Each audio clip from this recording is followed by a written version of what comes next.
A Fox News alert earlier this morning, the Ukrainian President Zelenskyy pledging that his country will destroy Russian troops wherever they go. Meanwhile, Kremlin forces have taken control of their first major Ukrainian city, and Russian warships are now closing in on the city of Odessa.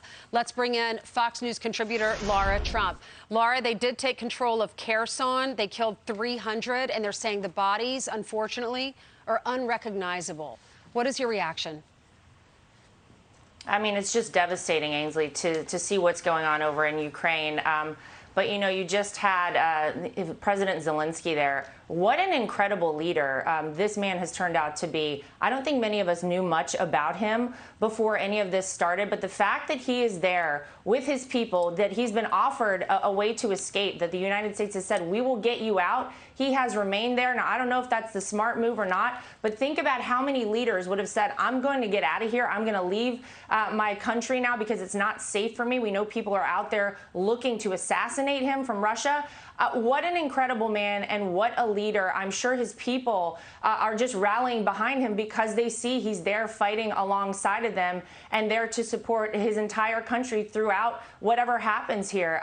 It's obviously devastating to watch. And I think the saddest part of all of this is that so many of us think that this didn't need to happen, that it was because of bad decisions by the Biden administration that Russia was able to invade Ukraine. They had the money and the leverage to invade Ukraine because of the terrible energy decisions made by the Biden administration. So it's horrible to see it come to this. And sadly, I think we're going to see more of this continue. This is just the beginning, I'm afraid. Yeah, our hearts break for all of the folks there in Ukraine. We're all praying for them.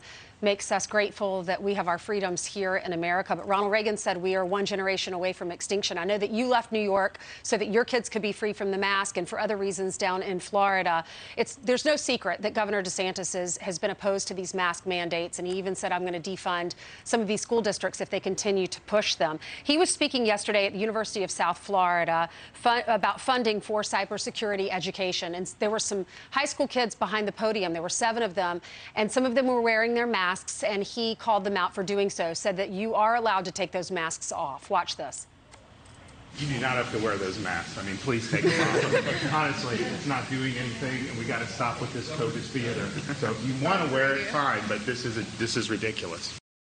I mean, Lara, the CDC did say that millions of Americans who've been masking no longer have to do so. What's your reaction to that?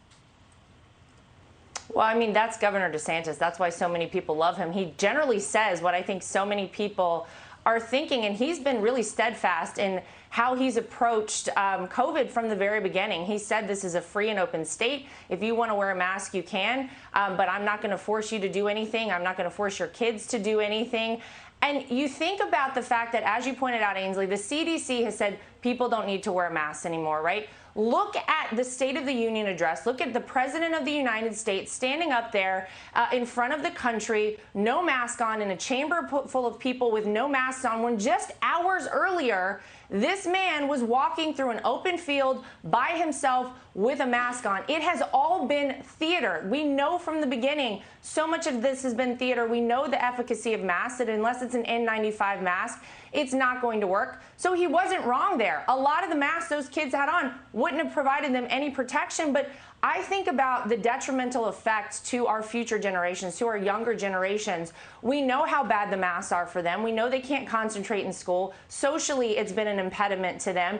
And then, is it really living life if you're living in fear? And sadly, I think so many people continue to live in fear. So I'm going to say good on Ron DeSantis. He said you can keep it on if you want, but you should take it off, and I think we can all agree on that. Yeah, the superintendent for those high school students said that the students and parents, it's their choice if they want to wear the masks or not. He is a favorite among conservatives. You saw CPAC.